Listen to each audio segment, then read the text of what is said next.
يحكي وياها على الفيس وعلى الفايبر وما ترد. شنو بعد زعلانة؟ أحسن شي خلي خابرها.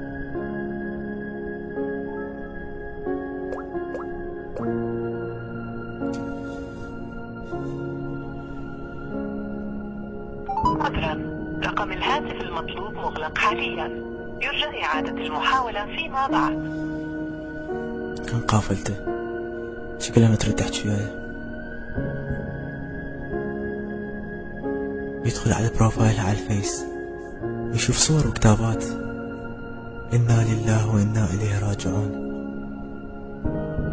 الله يرحمك بعدك بشبابك. شنو هاي لعبة جديدة منها؟ الله يصبرنا على اخبارها.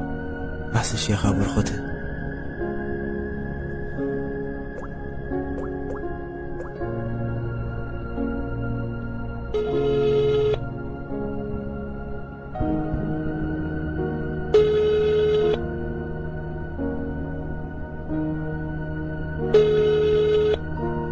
الو، وين هاي العوبة؟ شو تتطاول على روحتين صالح؟ قول يا اخي تفتح تليفون حتى لو زعلان مني. لا ما تزعل بعد منك. شنو قصدك؟ بربك موك الشقة وين صحيح؟ محمد اختي راحت وما ترجع بعد. موسخة. شنو الشقة؟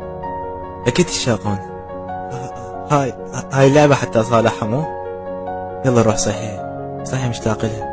ترى راحت بدون الشقة كنا عشان الناس تصدقون عرفنا. خلص كافي الشقة.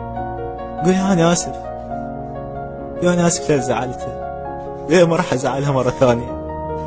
قولي لها ما أقدر على زعلها. حتى قبل لا تروح هسه بعد ما يفيد الحكي. اللي راح مر شريط ذكرياتهم قبالك ثواني. اتذكر كل لحظة إخبار منها، اتذكر شقاهم وضحكهم، اتذكر الأيام الحلوة والمرة اللي عاشوها سوية. واللي زاد الصدمة أكثر من حكت وياه آخر مرة قالت له لا تزعلني، أخاف أموت وأنا زعلانة منك. نصيحة مني، لا تزعل إنسان تحبه. هو اليوم يمك بس يجوز الباكر مو يمك.